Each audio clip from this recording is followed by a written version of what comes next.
of martial arts did you get into? Because I mean, I'm aware of your resume and it's quite extensive.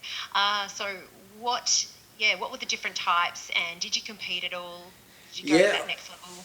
I'll try and make it sort of brief. So first of all, my dad, like we used to do bits and pieces around the house, and having a brother 2 years younger than me, he and I used to just drill stuff constantly. When I became a teenager, my dad took me to the school that he used to instruct at, which was Jeet Kune Do.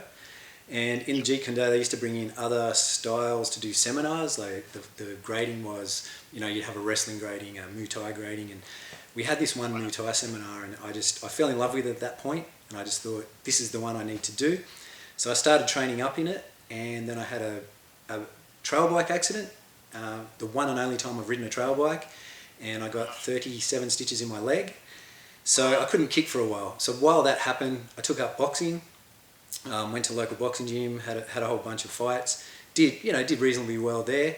But going back, we still did those backyard fights. And this one day, a karate guy showed up, and he wanted to kick, and no one else there could kick. And so I just said, "Oh yeah, I'll jump in. I'll have a go."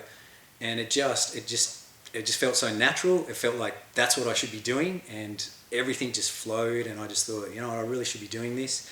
And at the time, and it's kind of funny, all these sort of cards fell in my favour. A friend of mine had a gym, like a commercial gym at the time, and they had a kickboxing fitness class, and it just so happened that the instructor was a former Commonwealth super heavyweight champion, really, really Wow. good guy, and he saw me training one day, came up and offered to train me for free and to put me in fights, and yeah, I jumped at the chance, and it was awesome because it was he and I just one-on-ones for years, and yeah, he sort of mentored me, and yeah, so I had a bunch of fights in Thai and kickboxing and K1 rules and all that.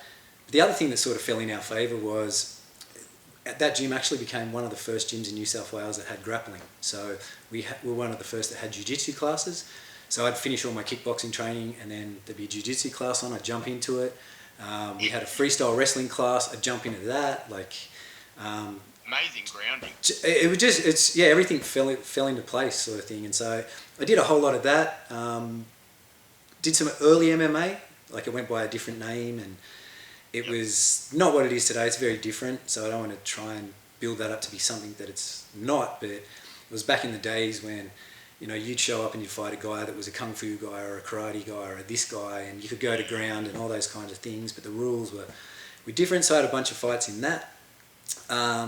After doing all that and loved it, I had this one fight, a Thai fight, where I kneed the guy and I basically split him from here to here, and I felt bad, I felt horrible, I felt terrible, and it made me sort of question everything.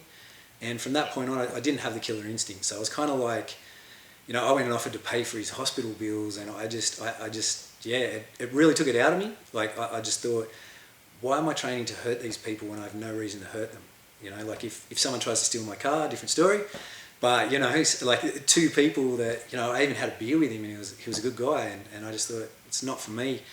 And then I was lost for a little bit of a time, and I thought I've spent all this time training, I really don't want to just throw it away and for nothing, sort of thing. And I started to explore other avenues, and I thought, what, I've got a good jab, good footwork, I might try fencing.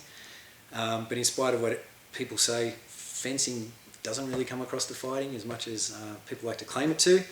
And I just couldn't get I've into always it. thought about that. Yeah, I couldn't get into it. So, and I just thought, that'd be a good avenue. I didn't like it. Yep. So I started to seek, and I had the idea of doing self-defense classes, and I started to look into the options. So I went back to a JKD school. When I started there, they do the blocks where you touch the hand with one hand, then the other hand, then hit. And coming from a boxing background, I was like, it's hard enough to touch that hand once, let alone twice. So this is nonsense. I'm not going to do it.